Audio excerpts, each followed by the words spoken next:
Magandang gabi mga idol. Tips po sa mga payat at sa mga UTI dyan. May good news po tayo. Ang gamot pala dyan sa mga payat ay kumain ka ng maraming asin at uminom ka ng tubig dagat. Kasi yan din pala ang pangpataba. Isipin nyo yung kalabaw, kambing, baka.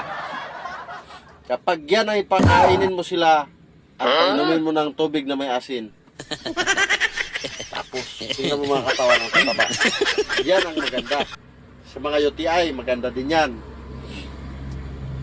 Kontrahin nyo yung sakit na UTI, kontrahin nyo, inuman nyo ng kain kayo ng maraming asin, inom kayo ng tubig alat, dagat, kain ka ng ginamos, ganyan. Yan ang gamot sa UTI, mga idol.